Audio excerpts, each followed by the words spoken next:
नमस्कार साथियों, आज हम देखने वाले हैं बंदों के एग्जाम्पल। चलो देखो इधर।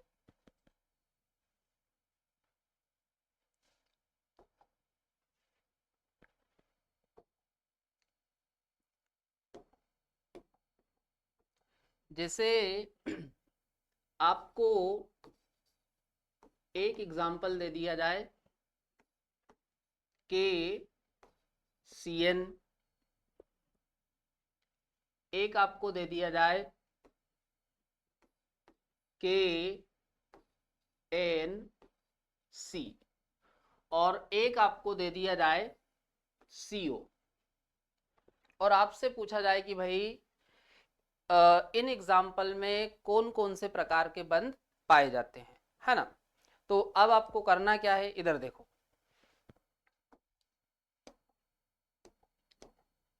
चलो एक एक करके हम देखते हैं, पहले इसमें देखते हैं।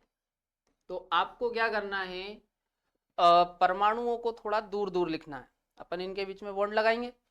चलो, तो पोटेशियम, कार्बन और नाइट्रोजन।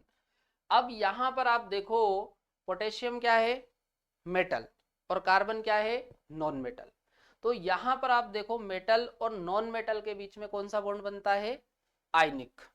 चलो,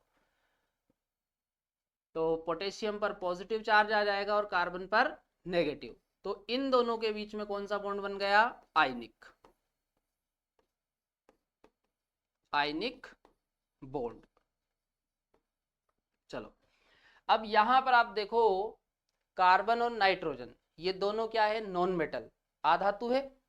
तो यहां पर बन जाएंगे कोवलेंट बॉन्ड। तो यहां पर आप देखो, ये वाले बॉन्ड कौन से हैं, कोवलेंट।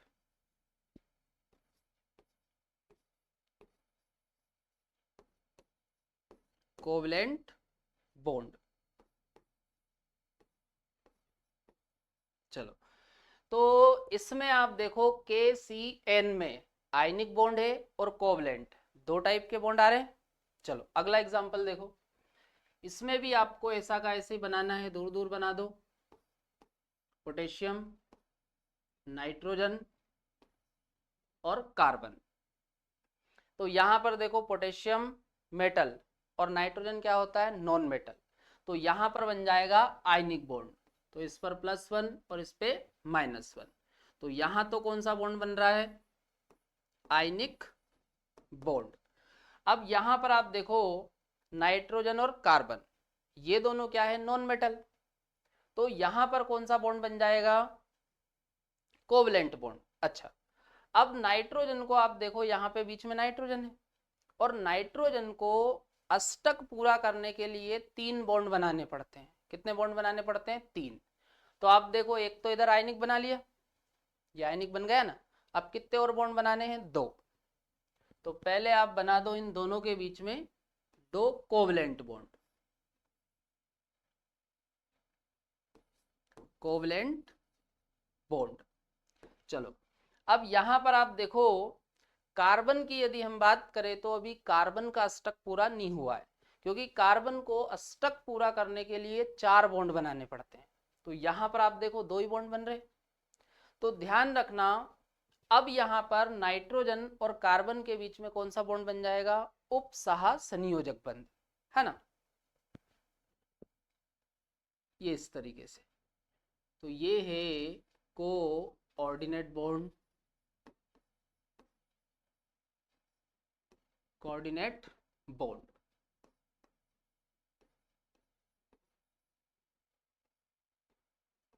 तो अब इसमें आप देखो, के एन सी में आयनिक बॉन्ड भी है, कोवलेंट बॉन्ड भी है और कोऑर्डिनेट बॉन्ड भी है। 3 टाइप के बॉन्ड आ रहे हैं।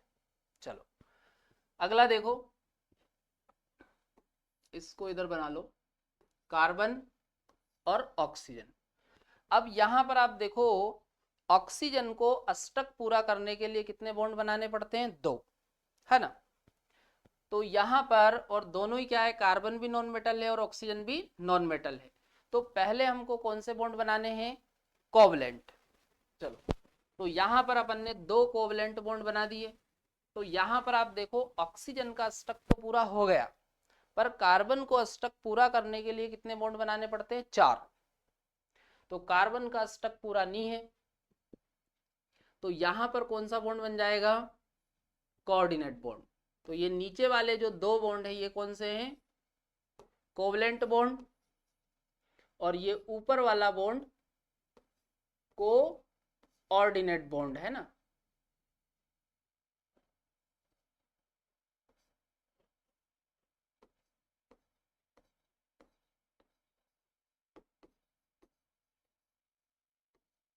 Coordinate bond.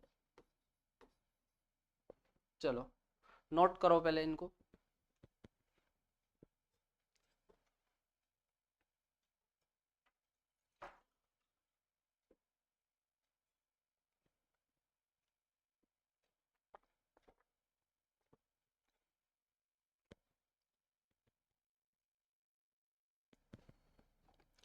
और एग्जांपल देखो, जैसे एक आपको दे दिया जाए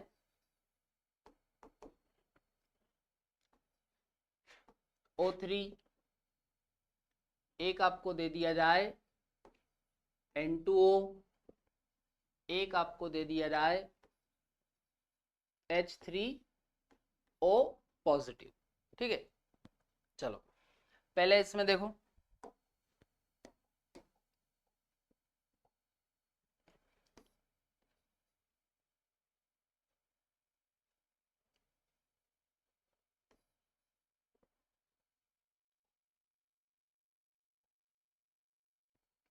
तो इसमें आप देखो कितनी ऑक्सीजन है? 2।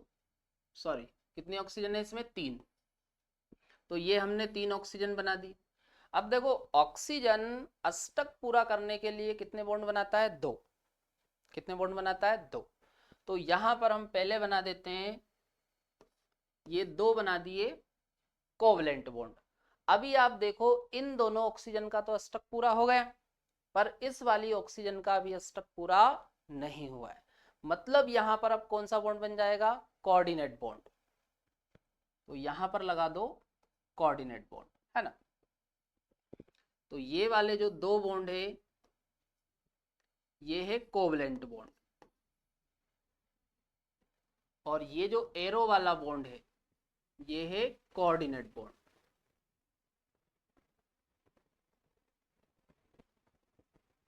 Coordinate bond. अगला देखो यहां पर,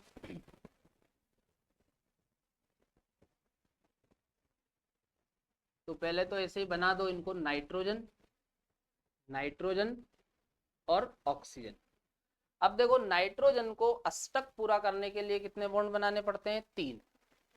तो दोनों नाइट्रोजन के बीच में 3 बॉन्ड बना दो, ये ट्रिपल बॉन्ड हो गया। तो देखो दोनों नाइट्रोजन का अष्टक पूरा हो गया, पर ऑक्सीजन अभी बचा है। तो अब यहां पर कौन सा बॉन्ड बन जाएगा? कोऑर्डिनेट बॉन्ड, है ना। पहले क्या करना है आपको? पहले बनाओ कोवलेंट बॉन्ड। कोवलेंट बॉन्ड बनाने के बाद भी किसी परमाणु का अष्टक पूरा नहीं हो रहा है, तो वहां पर कोऑर्डिनेट बॉन्ड बनेगा। चलो, तो ये जो बॉन्ड है ये है कोवलेंट बॉन्ड, और ये वाला बॉन्ड कोऑर्डिनेट।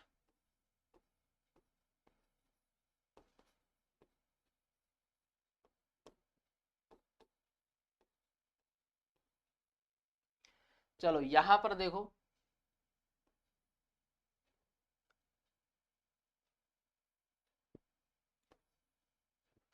इसमें आप देखो कितने हाइड्रोजन है? 3। तो 1 2 और एक है H पॉजिटिव। तो यहां पर आप देखो भाई, ऑक्सीजन को अपना अष्टक पूरा करने के लिए कितने बॉन्ड बनाने पड़ते हैं? 2। तो यहां पर आप देखो ये ऑक्सीजन ने 2 बॉन्ड बना लिए, तो ऑक्सीजन का अष्टक पूरा हो गया। और हाइड्रोजन की यदि हम बात करें तो हाइड्रोजन का पूरा होता है डुप्लेट, मतलब आउटर सेल में कितने इलेक्ट्रॉन होते हैं इसके? 2। इसी प्रकार यहाँ पर इस हाइड्रोजन में देखोगे तो इसके भी आउटर सेल में कितने इलेक्ट्रॉन हो गए? 2। ध्यान रखना हाइड्रोजन का पूरा क्या होता है? डुप्लेट, मतलब आउटर सेल में 2 इलेक्ट्रॉन। पर यहां पर आप देखो इस हाइड्रोजन का डुप्लेट पूरा नहीं है, तो यहां पर अब आप देखो कौन सा बॉन्ड बन जाएगा, कोऑर्डिनेट बॉन्ड। तो ये वाले जो बॉन्ड है, ये वाले, ये तो कोवलेंट बॉन्ड है, और ये वाला बॉन्ड कोऑर्डिनेट।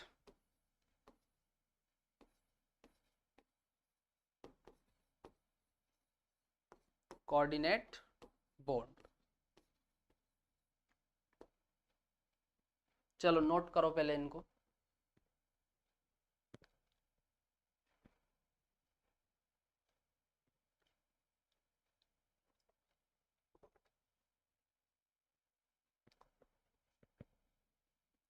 चलो और एग्जांपल देखो, जैसे एक आपको दे दिया जाए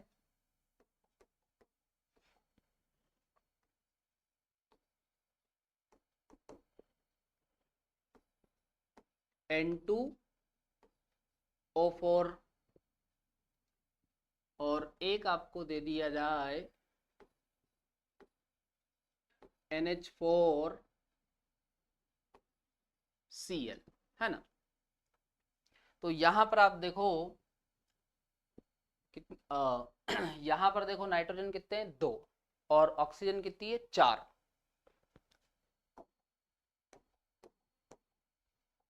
तो पहले तो आप ये नाइट्रोजन बना दो।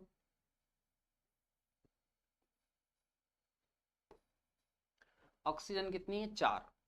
तो 1 2 3 4, एक बॉन्ड तो बना दिया नाइट्रोजन नाइट्रोजन के बीच में। नाइट्रोजन को अष्टक पूरा करने के लिए कितने बॉन्ड बनाने पड़ते हैं, 3। तो एक तो बना लिया। अब इस नाइट्रोजन के 2 बॉन्ड बना दो इधर, इसके हो गए 3, और इधर लगा दो 2 बॉन्ड, डबल बॉन्ड। तो इस नाइट्रोजन के भी देखो 3 बॉन्ड हो गए। पर अब आप देखो इस वाली नाइट्रोजन का अष्टक पूरा हो गया, इसका हो गया, इस वाली ऑक्सीजन और इस ऑक्सीजन का भी अष्टक पूरा हो गया, पर अभी इस ऑक्सीजन का अष्टक पूरा नहीं हुआ है। मतलब यहां पर कौन सा बॉन्ड आ जाएगा, कोऑर्डिनेट।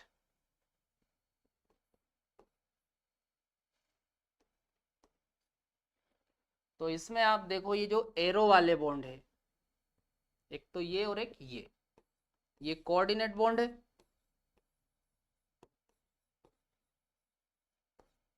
Coordinate bond.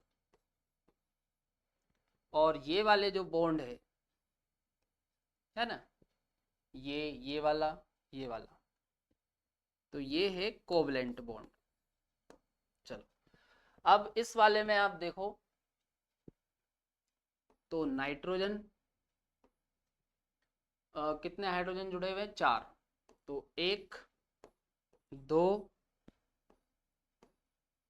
3, है ना। और इसमें H पॉजिटिव होता है एक, और ये Cl नेगेटिव, है ना।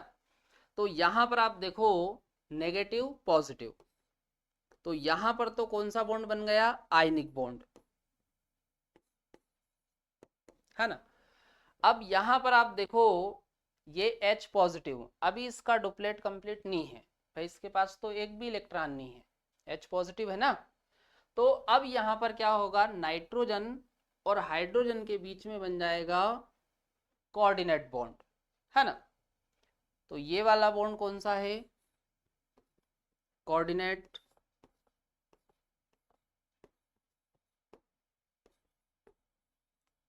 Coordinate bond. और ये जो बाकी के बॉन्ड है, ये वाला, ये है कोवलेंट बॉन्ड, है ना। तो इस वाले में आप देखो आयनिक बॉन्ड भी है, कोऑर्डिनेट बॉन्ड भी है, और कोवलेंट बॉन्ड भी है। 3 टाइप के बॉन्ड है। जबकि इस वाले में आप देखो 2 टाइप के बॉन्ड है, कोवलेंट बॉन्ड और कोऑर्डिनेट बॉन्ड। चलो समझ में आया, नोट करो।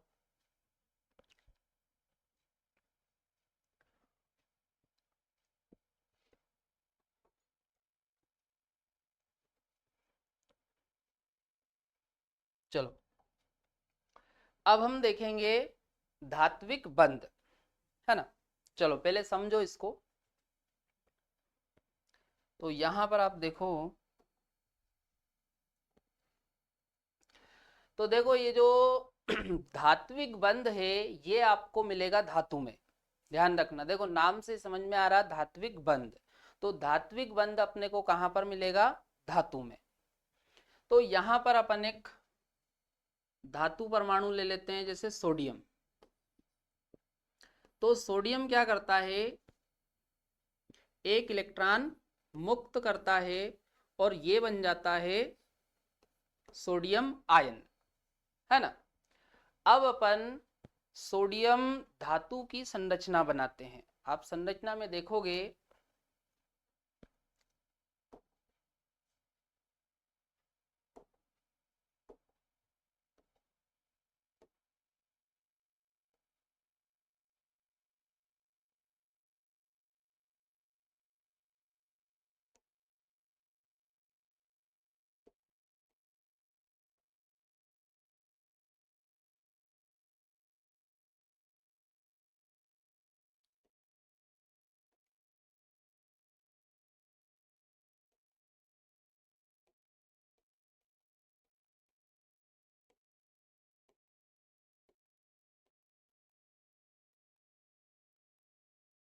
देखो इस प्रकार से।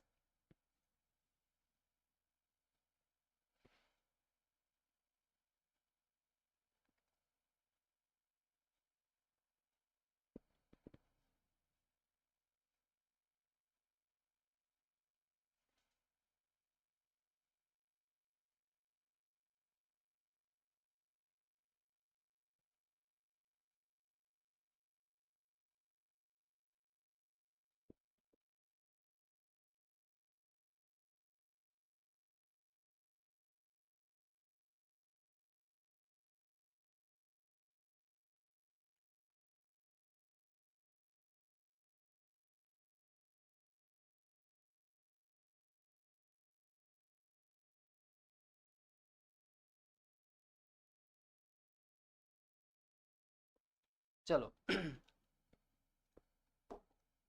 तो यहां पर आप देखो, यहां पर ये है धातु आयन। क्या बना रखे अपन ने? धातु आयन। और धातु हमने कौन सी ली है? सोडियम। तो इसके अंदर क्या रहेगा? Sodium positive.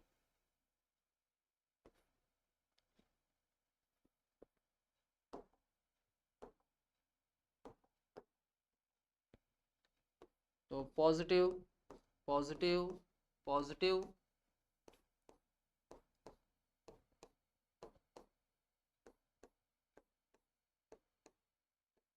और यहां पर आप देखो मुक्त इलेक्ट्रॉन है, तो यहां पर अपन ये मुक्त इलेक्ट्रॉन बना देते हैं।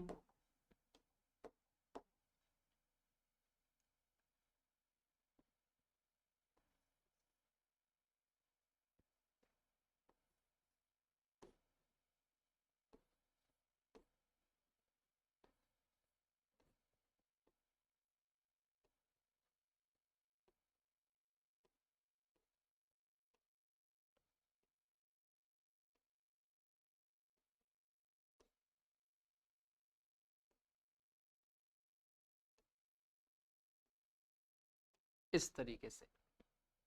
अब यहां पर आप देखो ये जो हमने बना रखा है ये तो है मेटल आयन। मेटल आयन या फिर मेटल आयंस बोल दो, है ना। ये सारे क्या है? Metal ions. और यहां पर आप देखो ये जो हमने इलेक्ट्रॉन बना रखे तो ये होते हैं डीलोकेलाइज्ड इलेक्ट्रॉन। कैसे होते हैं? डीलोकेलाइज्ड इलेक्ट्रॉन।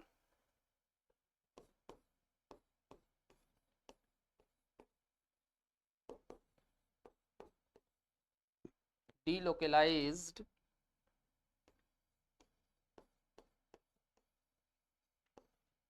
इलेक्ट्रॉन्स, है ना। अब यहां पर आप देखो डीलोकेलाइज्ड इलेक्ट्रॉन का मतलब है देखो डीलोकेलाइज्ड इलेक्ट्रॉन का मतलब है कि भाई ये जो इलेक्ट्रॉन है पूरे इस धातु पदार्थ में घूमते रहते हैं, मुक्त रूप से कोई भी इलेक्ट्रॉन किधर भी जिसका जिधर मन पड़ेगा वो उधर घूमेगा, है ना। जैसे मान लो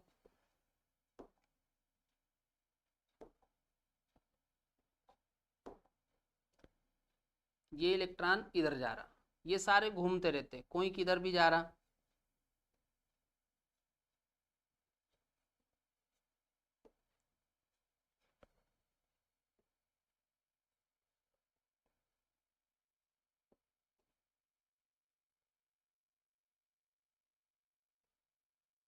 है ना। ये मुक्त रूप से इलेक्ट्रॉन घूमते रहते हैं। पूरे धातु पदार्थ में जो इलेक्ट्रॉन है वो मुक्त रूप से घूमते हैं। ऐसा नहीं है कि भाई ये इलेक्ट्रॉन है तो ये यहीं पे रहेगा, ये कहीं पे भी घूमता रहेगा, है ना। इसीलिए हम इन इलेक्ट्रॉनों को क्या बोलते हैं, डीलोकलाइज्ड इलेक्ट्रॉन। अब यहां पर आप देखो भाई, ये पॉजिटिव चार्ज और इलेक्ट्रॉन पर कौन सा चार्ज है, नेगेटिव। तो यहां पर पॉजिटिव और नेगेटिव के बीच में आकर्षण होगा, तो यहां पर इन दोनों के बीच में होगा आकर्षण। इधर आप देखोगे तो यहां पर और इलेक्ट्रॉन के बीच में भी आकर्षण होगा, इधर इन दोनों में भी आकर्षण होगा, इधर इन दोनों में भी आकर्षण होगा, है ना। तो ये जो बॉन्ड बन रहा है इसी को अपन क्या बोलेंगे, मेटेलिक बॉन्ड। क्या बोलेंगे अपन, मेटेलिक बॉन्ड।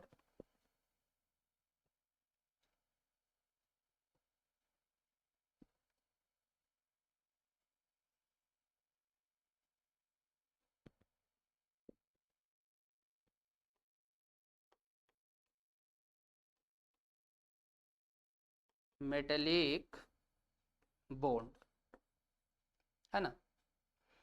समझ में आ रहा।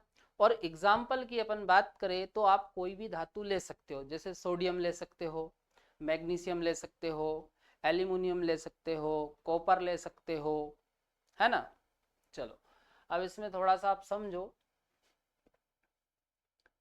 तो ये जो बंध है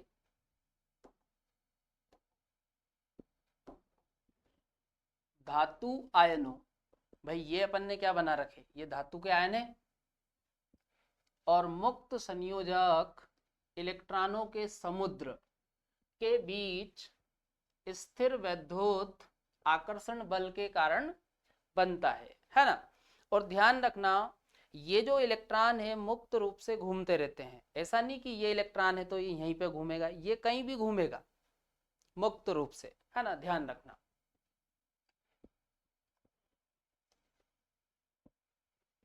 पूरे धातु पदार्थ में स्वतंत्र रूप से घूमते रहते हैं, है ना। अब जैसे धातुओं की अपन बात करें तो भाई धातुएं आघात वर्धनी होती है। कैसी होती है, आघात वर्धनी, मतलब धातुओं में आघात को सहन करने की क्षमता होती है। अगला, धातुएं तन्य भी होती है। तन्य मतलब इनमें पन्ने की प्रवृत्ति होती है भाई, इसीलिए तो जो वायर है वो काय के बनाते हैं, मेटल के बनाते हैं। अगला, उष्मा और विद्युत की ये चालक होती है। तो ये जो इनके विशेष गुण होते हैं ये धात्विक बंध के कारण ही आते हैं। किसके कारण होते हैं ये, इनमें धात्विक बंध के कारण, है ना।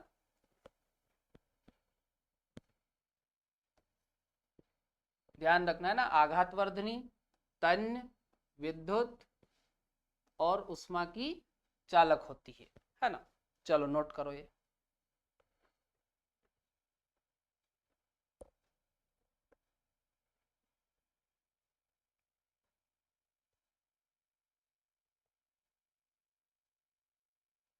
चलो कर लिया नोट। तो इस वीडियो में हम यहीं तक रखते हैं। अब हम अगले वीडियो में पढ़ेंगे हाइड्रोजन बॉन्ड।